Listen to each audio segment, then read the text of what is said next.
This series contains sexual references, adult themes, and depictions of violence. If these things are upsetting for you, please take care while you're listening.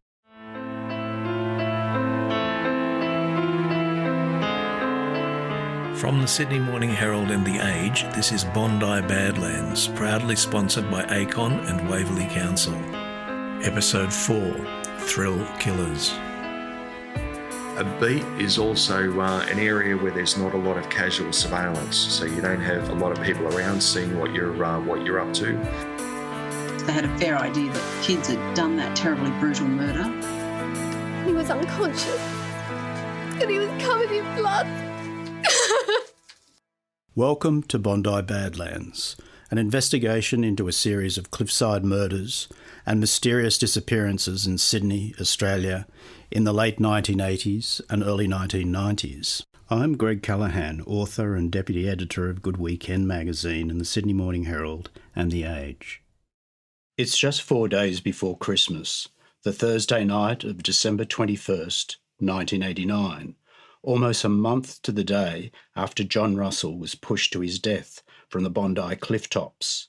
5 months after newsreader Ross Warren vanished here. 6 months before the battered body of Thai national Kritchikorn Ratanajarathaporn would be found by police divers deep underwater, wedged between rocks at the base of Mackenzie's Point.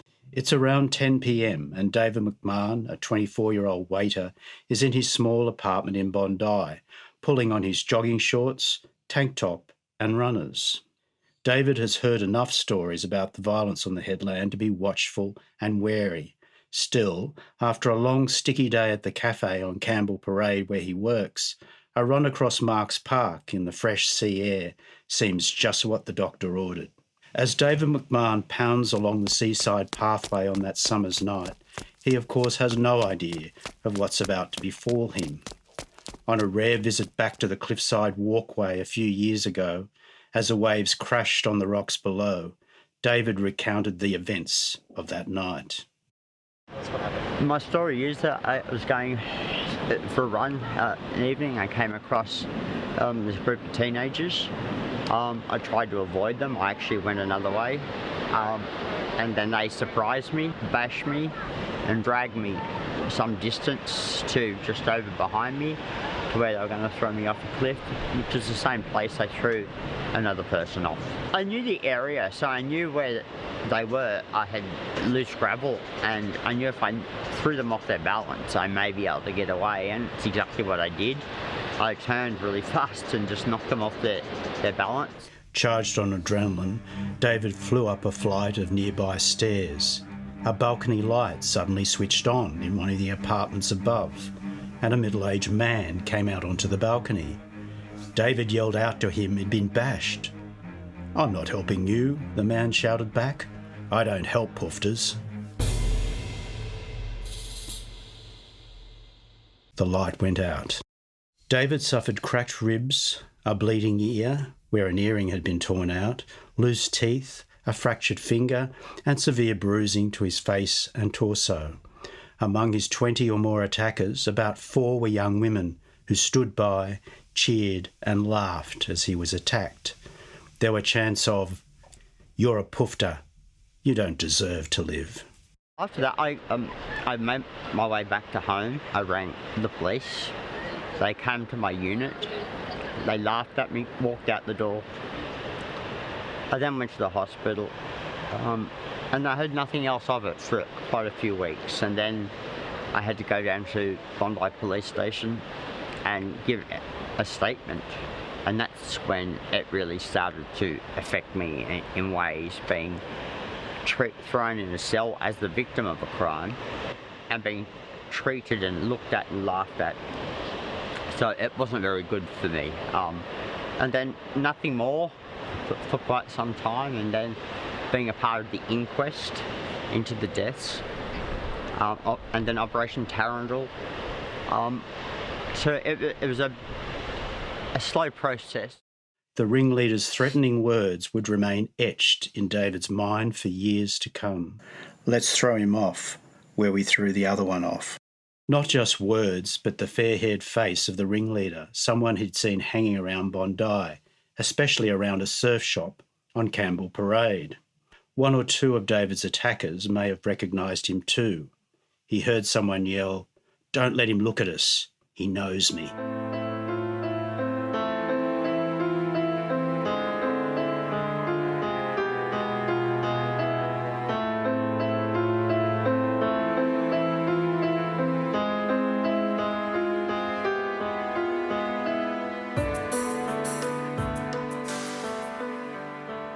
After watching the reenactment of John Russell's fall from the cliffs on the evening news in 2001, David contacts Steve Page.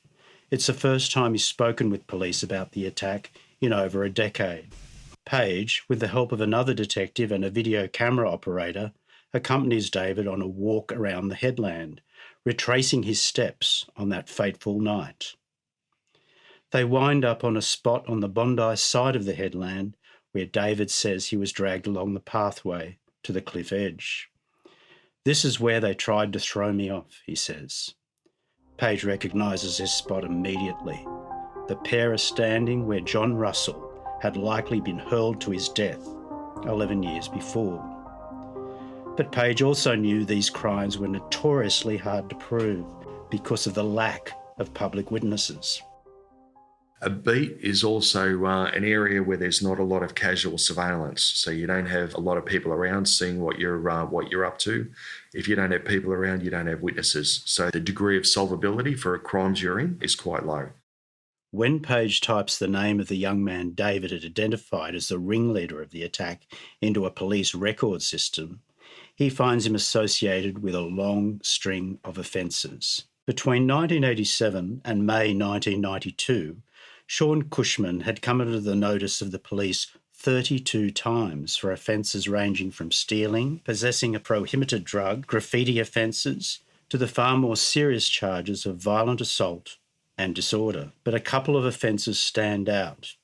On November 12, 1989, Cushman was charged, along with two others, for a brutal attack on a man after an outdoor concert in Bondi. Just over a month after this, in December 1989, close to the time David McMahon was attacked, Cushman was arrested for a bashing in Knotts Avenue near Marks Park.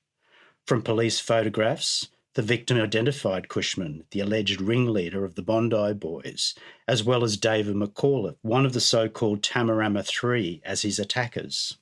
But Cushman was never convicted over any of the attacks.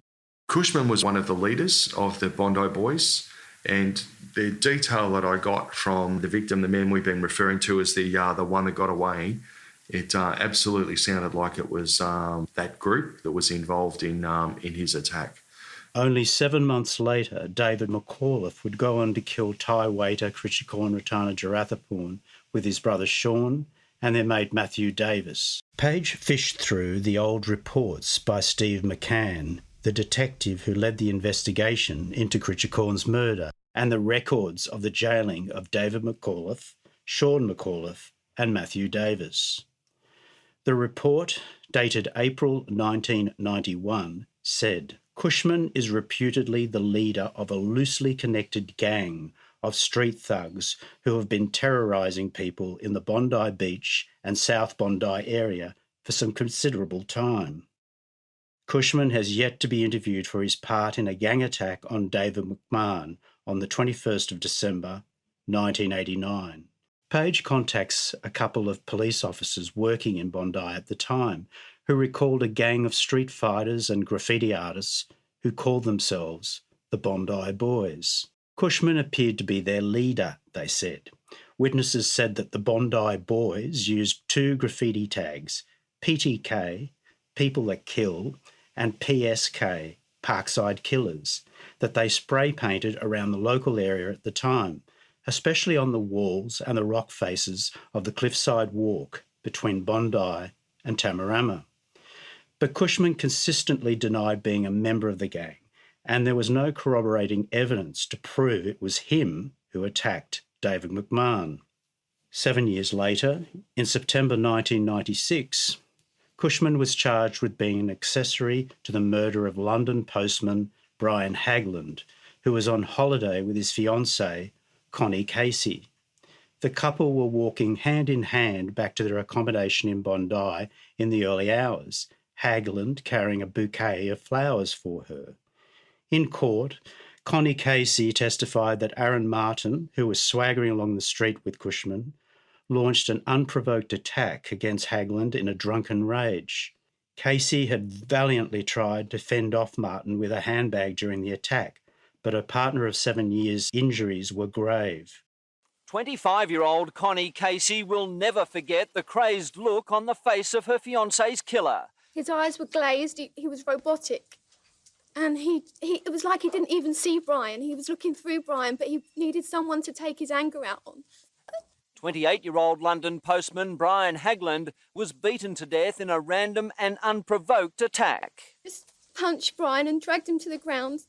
He was on top of him and I hit him with my back. I was hitting him. And I saw that the man had him by his throat. I ran into this restaurant. By the time she got back, the beating was over. He was unconscious. And he was covered in blood. And I just want to know why people out there want to do things like that. Haglund died hours later in hospital from his injuries. Haglund's family, who expected a manslaughter charge at least, were appalled when Martin was convicted of the lesser charge of inflicting grievous bodily harm. Cushman, who told the court he couldn't intervene in the fight because he had an injured hand, helped Martin into a taxi after the fight. He was given 5 years probation for aiding and abetting Martin. Despite all this, Cushman was just one of about 30 persons of interest who were all involved in assaults around Bondi at the time. And Cushman specifically denied being involved in any gay bashing. Through his lawyer, Cushman refused to participate in any interview regarding the deaths at Bondi, which led Page to organise a phone tapping operation. In one conversation, Cushman's mother tells him that she had a visit from 2 detectives. There was a couple of gay guys killed or pushed off the cliff, and the dead man had a clump of blonde hair, and you're a suspect, she told him. Cushman laughs. I tell you, I had nothing to do with this, mate. His mother then asks Cushman to swear on his son's life, and he replies, yes. By this stage, Steve Page's Operation Taradale has scaled up considerably. At its peak, when I was ramping up and interviewing all the associates of our persons of interest, I was able to get some extra head count, so I went to leading a team of 10. But at the ramp up or the closing down stages, you'd be looking at a team of 4.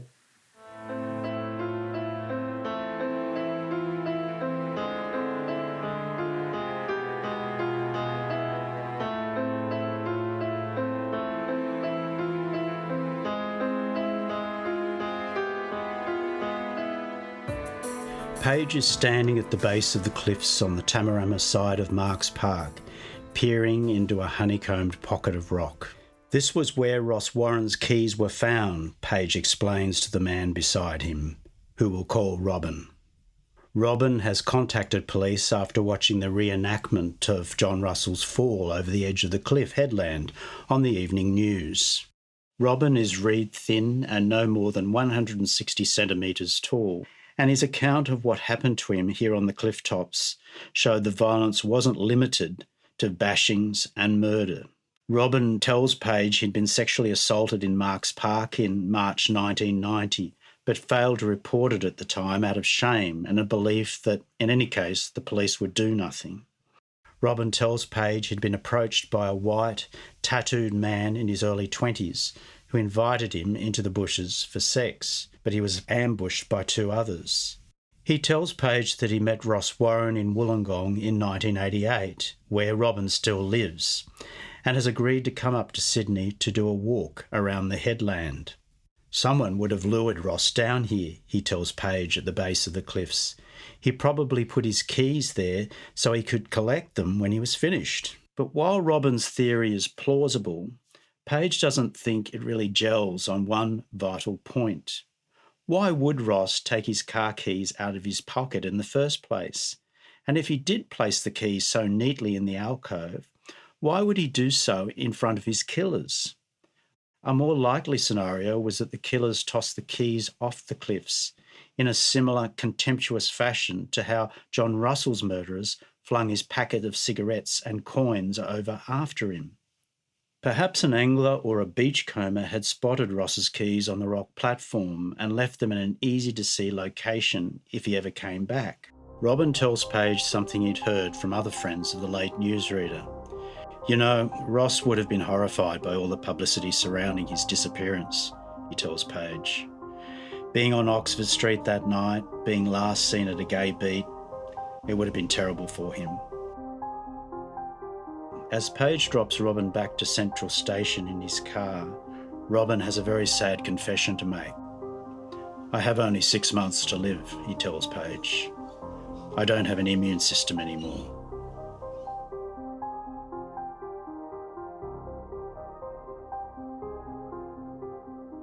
In the winter of 1990, following the savage slaying of Critchacorn Ratana Jarathapurn on the headland and the anti-gay violence across Sydney appearing to be out of control, the gay community begins to fight back, as we saw in the last episode.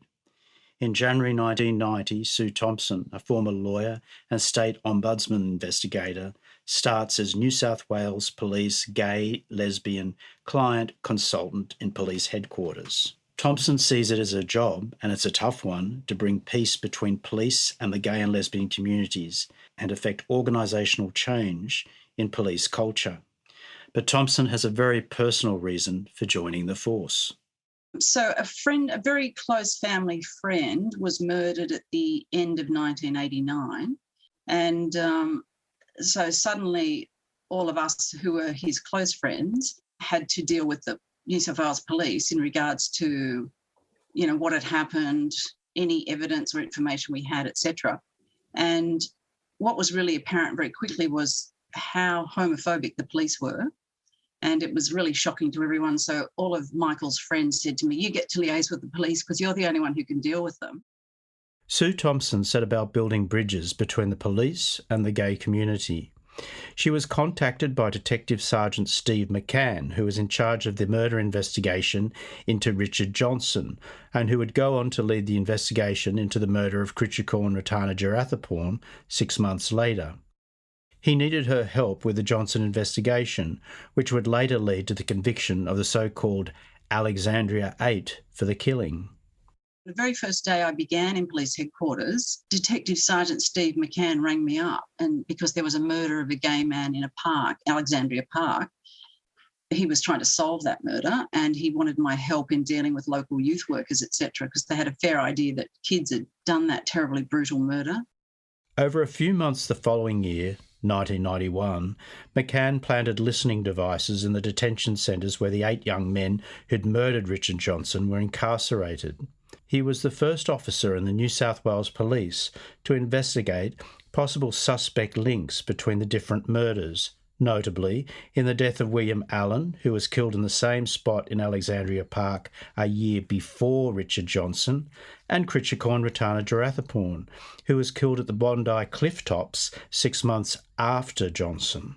McMahon was great because he was one of the detectives who was very willing to look at other cases and to make links and to realise that it was an absolute priority issue because we had possibly quite a few murders that may have been related or where some of the perpetrators may have known other perpetrators for murders. So it was very quickly a really important issue for us to deal with and to get on top of. And so very quickly we also realised that they were often, you know, teenage boys involved in the murders. So that made it even, you know, a much greater priority. And also it meant we could actually do things in schools once we could get permission to do them in terms of attitude training and dealing with homophobia amongst school kids. Still, the boy killers continued their murder spree. Staff at Cleveland Street High School in Redfern were working in fear after an office worker, Richard Johnson, was killed in Alexandria Park in January 1990 by a group of teenage boys that included students from their school. In May, one of their own, a popular social science teacher called Wayne Tonks, was murdered in his Artarmon apartment by 2 young men that were not his students. Wayne Tonks' last moments alive were horrific. Bound, gagged and blindfolded at his Artarmon flat, he died gasping for breath, his head in a plastic bag. At the time, police told a coroner's inquest the Cleveland high school teacher may have been the victim of a gay bashing, but there were no leads. Then yesterday, 2 men were finally arrested, one in Sydney, the other in Port Macquarie. The police statement tendered in court said one of the men had actually confessed to his wife 2 years ago. But it wasn't until last month, when the marriage broke down, she decided to go to police. The court heard the 2 men were only 16 at the time of the killing and best friends. There was outrage when the so-called gay panic defence, a cruel wrinkle in the law that enabled killers to claim an alleged sexual advance provoked them into a murderous rage, was used in the murder trial of Christopher McKinnon, arrested for killing Maurice McCarty, a technician with the Australian Ballet, in 1991. As McCarty lay dying, his killer stole his car keys, ransacked his Victorian semi in Newtown of jewellery and other valuables, and sped off in his victim's Nissan sedan. Although McKinnon was convicted of murder, he was later acquitted on appeal. They were calling it the gay hate panic defence. You're looking at potentially a murder charge, being set aside and having a finding of manslaughter. And then, lawyers will do their bit, having that momentary lapse of madness because they were so offended by an approach by the male victim that they lashed out. A piece of madness rather than them being, just pure evil. And I certainly don't think that the punishment fit the crime.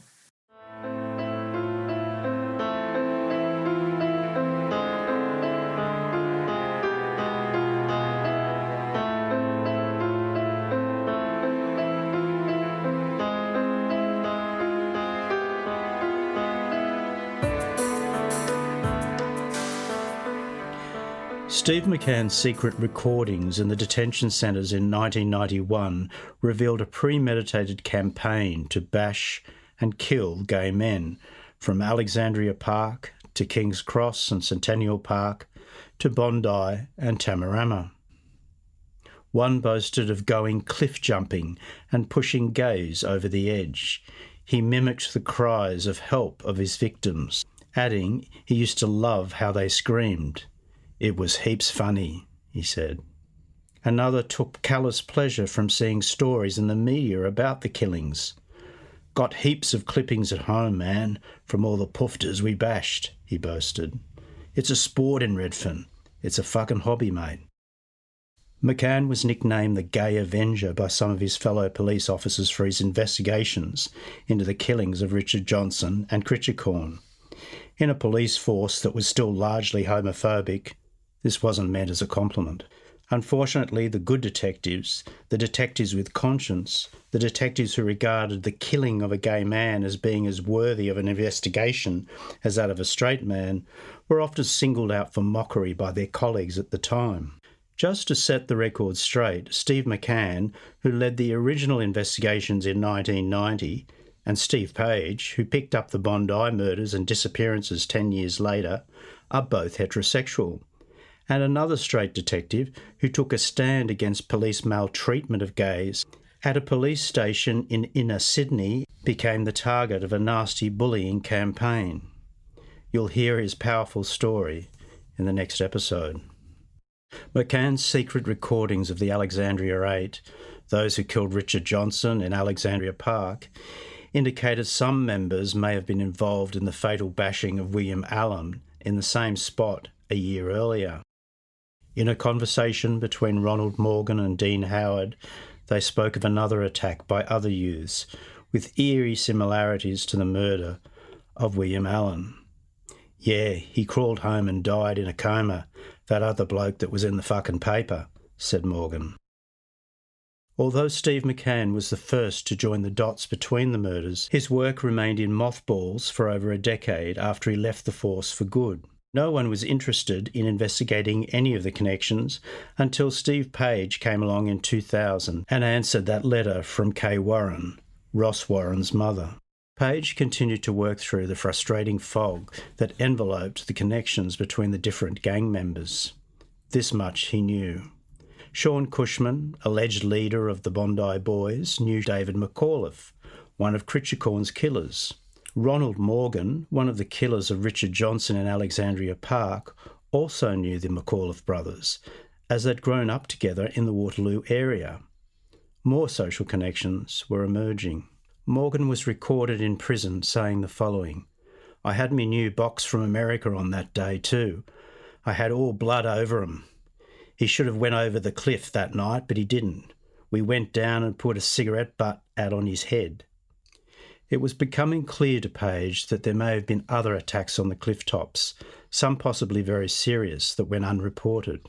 One former alleged member of the Bondi Boys, AJ, made a statement concerning a conversation he had with an old mate and former member of the Bondi Boys.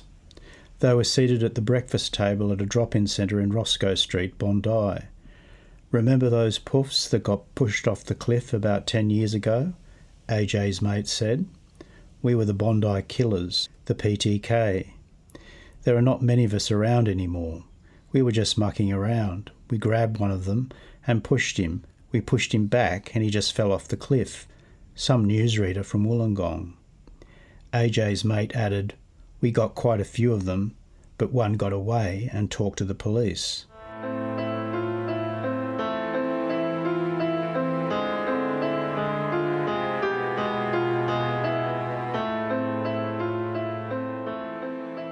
In 2003, a young reporter called Carl Stefanovic prepared this report on the first inquest into the Bondi murders for 9 News.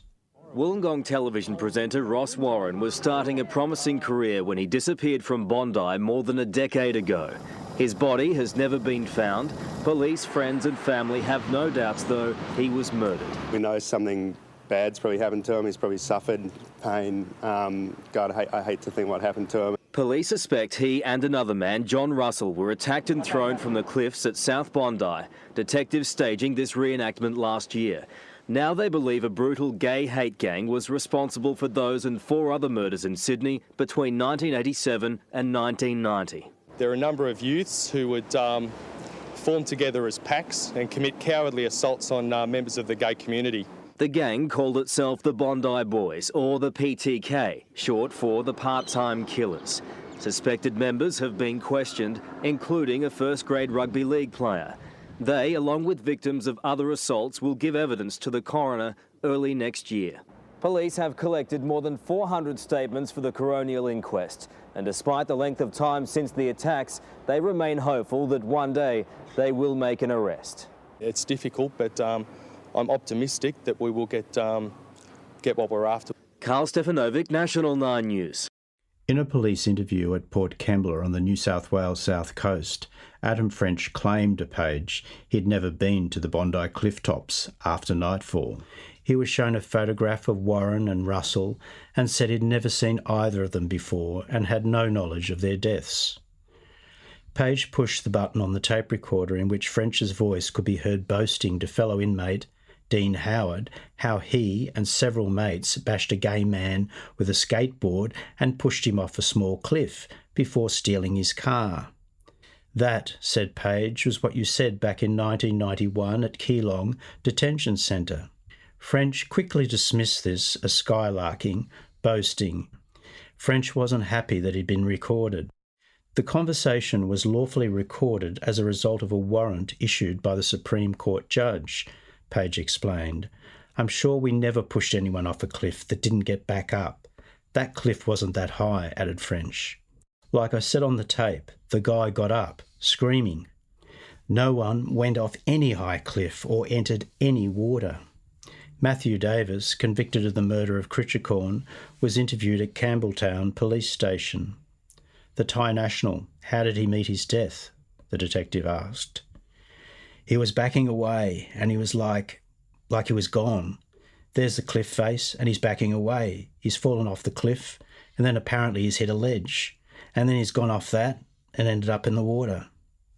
The detective jumped straight to the point. "Did you kill Ross Warren?" he asked. "No, I did not," he replied. "Did you kill John Russell?" "No, I did not." "Were you present when either Ross Warren or John Russell were killed?" No. Do you know who killed Ross Warren and John Russell? No, I do not. Page had his own thoughts about who might be responsible for the murder of John Russell, as the investigation closed in on a number of suspects. One of those principal subjects in the Bondi Boys had already died of cancer, but most were still around, even though some were no longer living in Sydney. But I know with certainly one person of interest that I had from the Bondi Boys that I believe was involved in the death of Russell and the one that got away. After nearly 3 years of lightning leads, dead ends, high hopes and maddening frustrations, Steve Page's Operation Taradale, all 2,638 pages of it, was about to be delivered to the then Deputy State Coroner, Jacqueline Millage, in late March 2003. Sitting in his office in Paddington Police Station, Page thought about the minimum he wanted from this investigation. First, that Ross Warren would formally be declared dead so that his mother could finally tend to her son's affairs. Second, that John Russell's death would be formally deemed murder instead of suicide or a drunken accident. Third, that Gio Mataney, the young man who loved Bondi so much but whose disappearance didn't even rate a missing persons report, should be registered dead, he too a likely victim of homicide.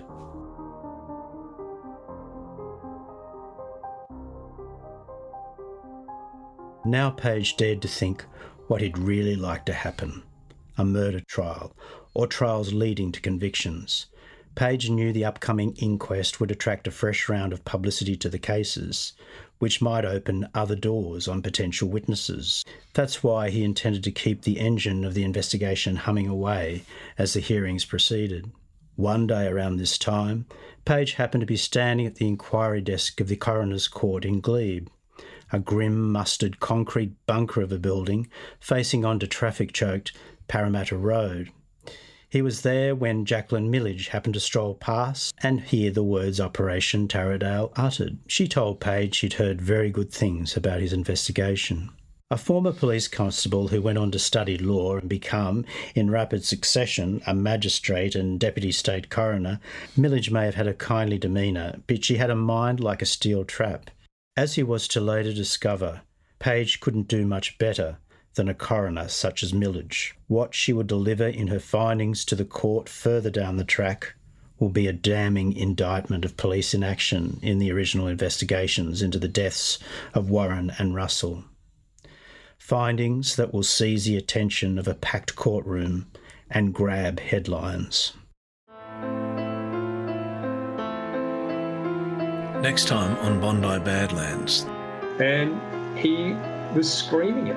He was screaming at me in rage about the fact that I had arrested someone for gay hate crime.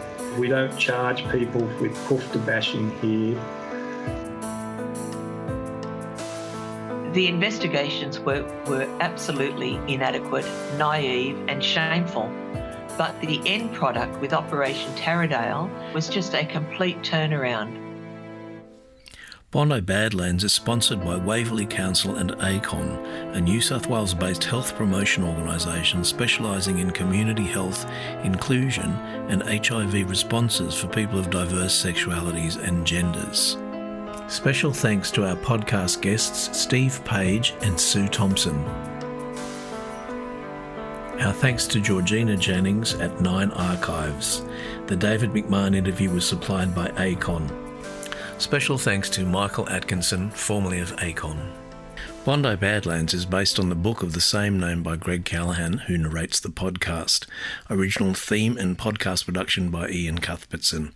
If this podcast has raised issues for you, contact Lifeline on 131114 or Beyond Blue on 1300 22 46 36.